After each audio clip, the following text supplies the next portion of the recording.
Leitura do livro Aveluz, João Nunes Maia, pelo Espírito Shaolin. Bondade.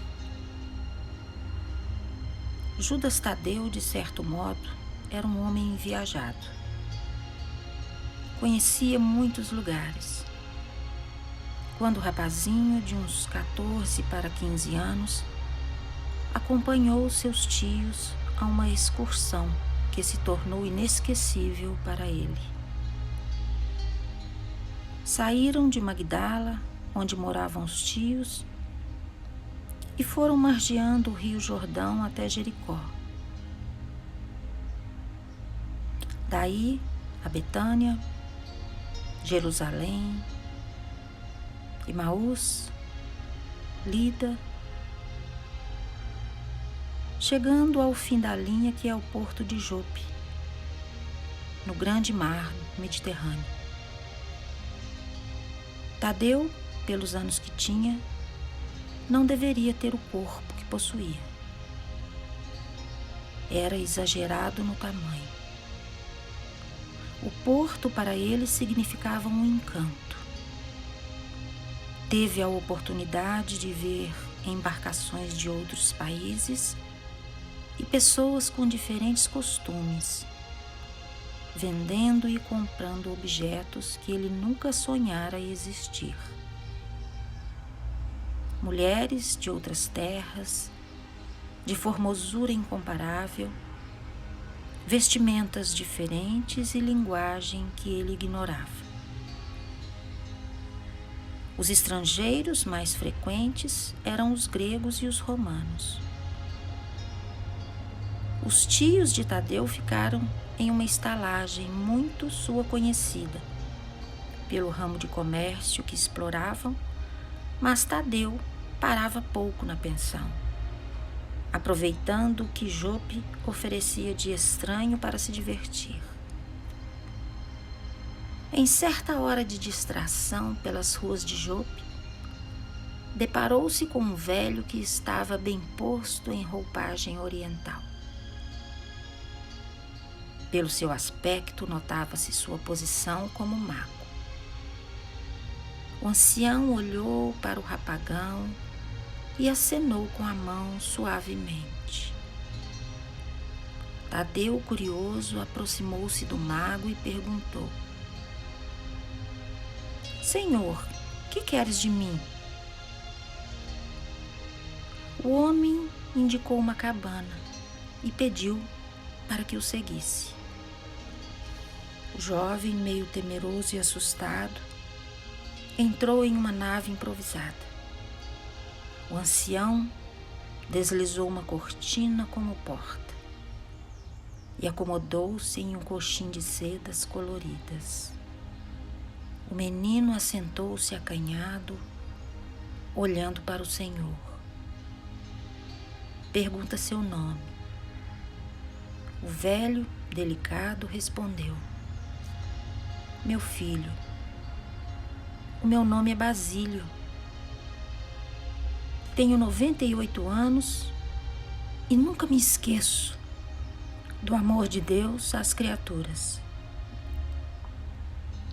Não sei como vais receber-me na posição em que me encontro e pelo que vou falar-te, diante da pouca idade que tens. No entanto, é meu dever te revelar algo que a vida guarda para o teu coração." O menino entendeu mais ou menos, pois frequentava as sinagogas e ouvia falar muito dos destinos das pessoas e das coisas de Deus, dos profetas e dos anjos. Tudo passou rapidamente pela sua cabeça infantil.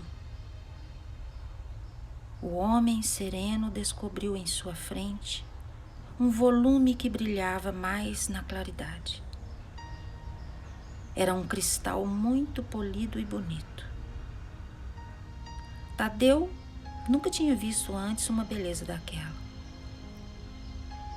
O mago fitou seus olhos lúcidos a Tadeu e falou com sabedoria: Meu filho, te chamei aqui porque de longe vi em volta da tua cabeça uma promessa para o teu futuro, coisa difícil de explicar por palavras. A minha posição me obrigou a te revelar algo de bom para o teu coração, mesmo se isso te custar a própria vida.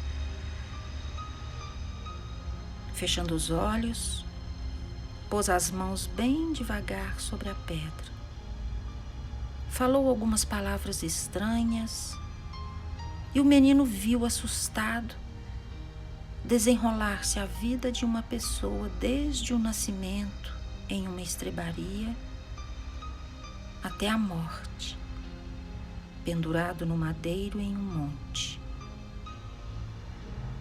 Depois de assistir a todo o drama, o velho Basílio ponderou com tristeza.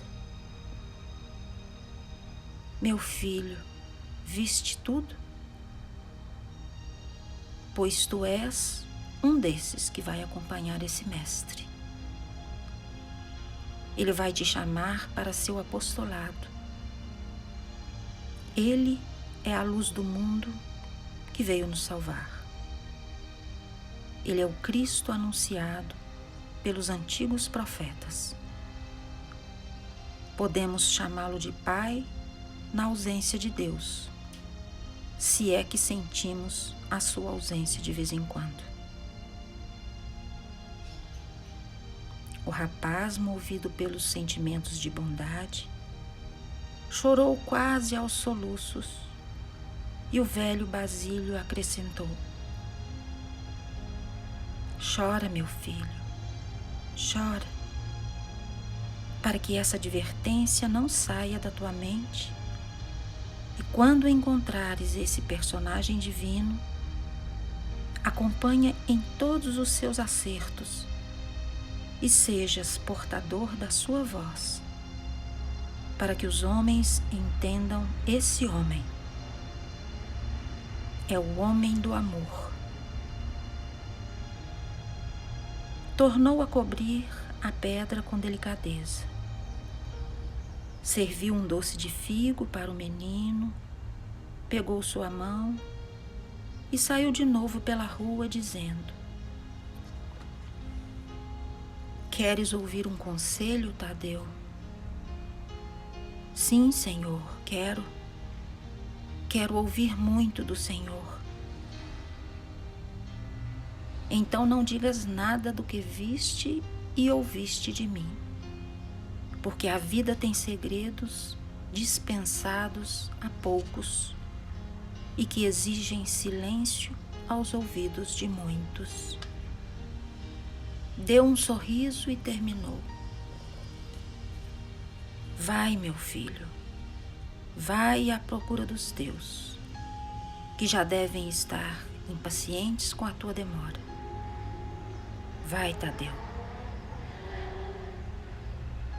Por um impulso do coração, Tadeu tomou as mãos do reverendo ancião e beijou-as com ternura, dizendo ao mago: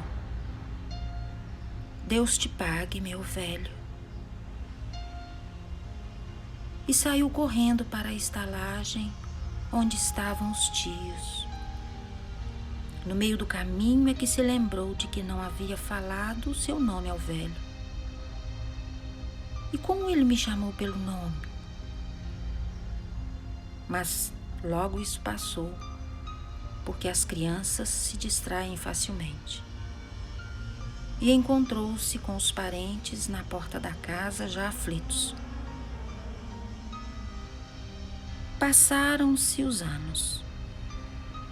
Tadeu nunca se esquecera do velho Basílio, mas Jesus reconheceu o mesmo personagem da bola de cristal. Acendeu-se em seu coração a maior certeza da imortalidade da vida e do desempenho da missão de Cristo na terra. Ele já havia encontrado muita gente possuidora desse clima de Deus no coração. na igreja dos pescadores, João, irmão de Tiago, filho de Zebedeu, aprumou com a noite a obrigação de perguntar alguma coisa ao Senhor. Obedecendo à inspiração, indagou: Mestre, pelo pouco que faço, não cabe a mim tomar o teu presente. E qual a sua ação benfeitora na terra? O nazareno tranquilo respondeu com alegria: Judas Tadeu, a bondade é uma marca de Deus, a virtude é uma das cordas do grande instrumento da vida e uma das cordas do amor. Se queres irradiar uma melodia perfeita da vida que levas, um princípio da escrita divina em nós, que nos leva à procura de outras da mesma linha. Contudo, o senso de equilíbrio nos leva a disciplinar essa disposição inspirada pela caridade. A bondade não pode querer suprir as deficiências que somente o trabalho pode fazer, ou a dor que desperta, ou a corrigenda que conscientiza as pessoas. Quem chega ao ponto de conciliar a bondade com a justiça faz muitos prodígios na arte de educar as criaturas. E, ao invés, como pensas, de afastar as pessoas, elas sentirão mais tarde a eficiência de mestre daqueles que andam sempre no fio da balança divina, dando o que devem dar na hora certa, tirando o que devem tirar no momento exato. Houve silêncio no salão. Muitos dos discípulos andavam exagerando nos serviços de assistência. A bondade, em certos casos, estava virando fanatismo, que logo pode passar a ser conivência com certo tipo de vida contrária à moralidade e avessa à lei do trabalho. Jesus voltou a dissertar: Nós, meus filhos, temos muitas coisas que poderemos destinar aos outros sem envernizá-las com mesquinhos interesses. Todavia, mesmo que o desprendimento acompanhe as dádivas, a sabedoria e o amor nos asseguram que devemos vigiar o que vamos entregar aos nossos semelhantes e a quem vamos dar. A bondade no lugar certo é luz que acende nas trevas, mas onde não chegou a hora, pode ser incentivo para a miséria da alma. Já pensastes em se condoer dos insetos de todas as espécies que vivem ao léu, nos campos, e levá-los para dentro de casa? Dos animais que por vezes estão enfermos? Dos mendigos que encontrais pelas ruas e estradas, levá-los para o vosso convívio? Dos doentes, ou dos assassinos, ou leprosos, ou dos inconscientes às leis do país? Pois essa seria uma bondade que se tornaria um distúrbio muito grande, de modo a impedir que alcanceis a vossa paz no lar e na consciência.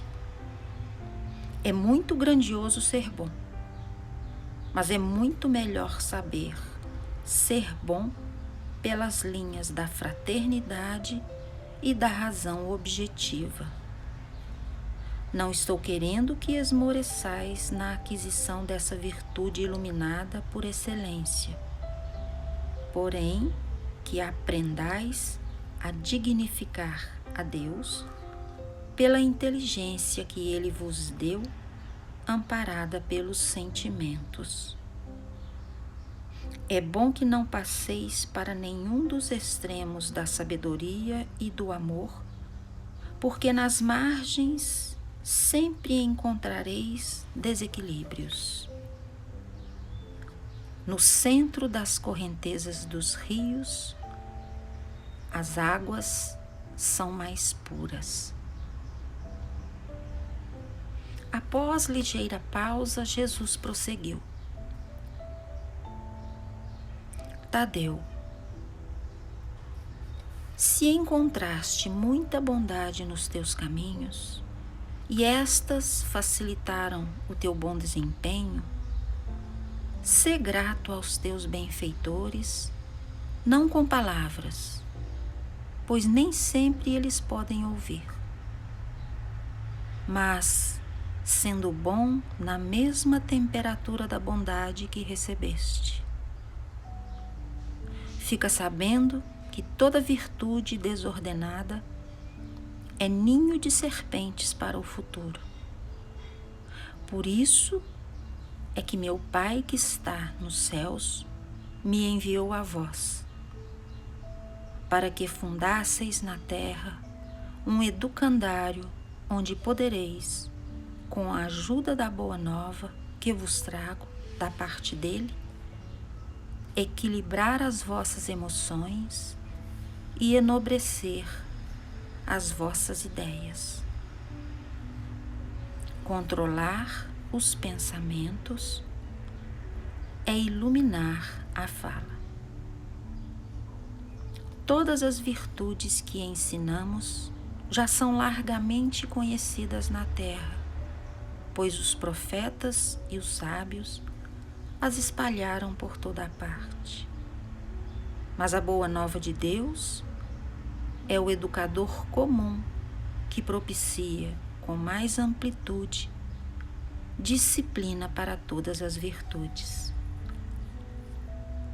Havereis de dar graças a Deus, mesmo que entregueis a vida como semente de luz para esplender nos corações, pelo sangue que derramastes, o interesse maior de viver, mas de viver bem. Quero e espero que todos vivais pela bondade. Não obstante essa bondade não ultrapasse as divisas do seu município, evitando perturbar a capital do coração e o comando da inteligência. Notava-se um leve perfume no salão, aroma já familiar a todos os presentes. Todos deram graças a Deus pela manifestação de luz naquele ambiente de paz. Judas Tadeu procurou sair, lembrando os seus exercícios de bondade, para ver se algum deles não tomou rumo diferente. Que Jesus nos abençoe.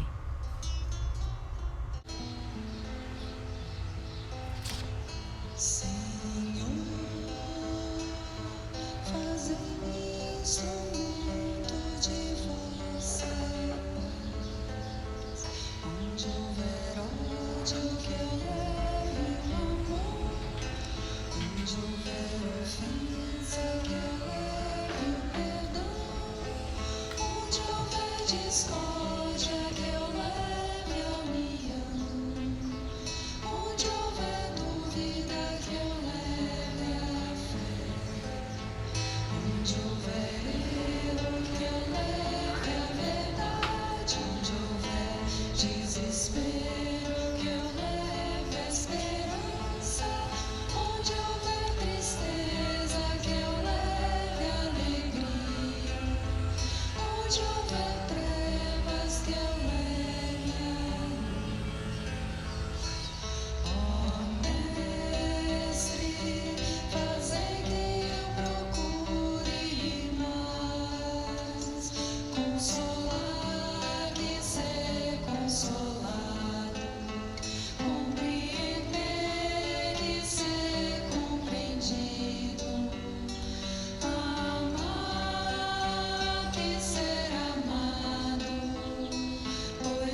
em meu coração, humildemente vai nascendo amor. Doce é saber, não estou sozinho, sou uma parte de uma imensa vida. Que generosa reluz em torno a mim, imenso dom do teu amor sem fim. Que generosa reluz em torno a mim, imenso dom do teu amor sem fim.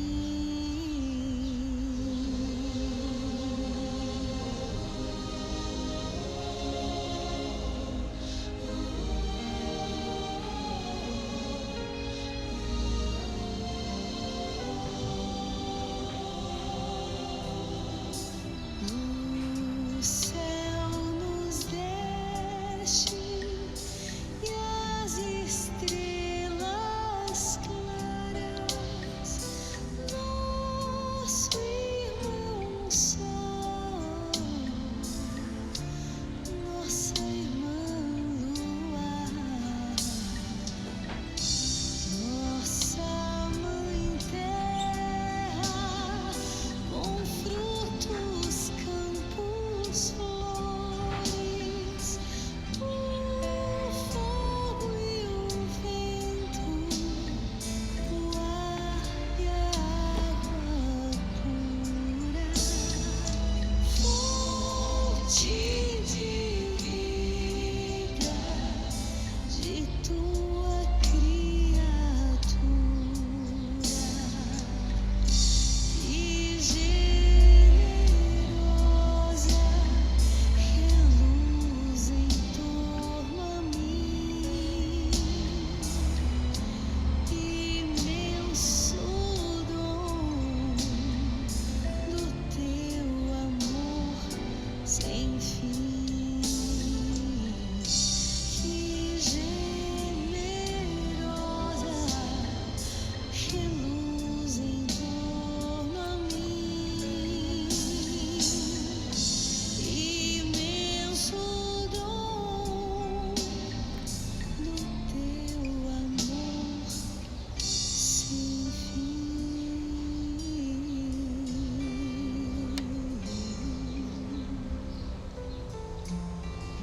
Fonte de vida, que generosa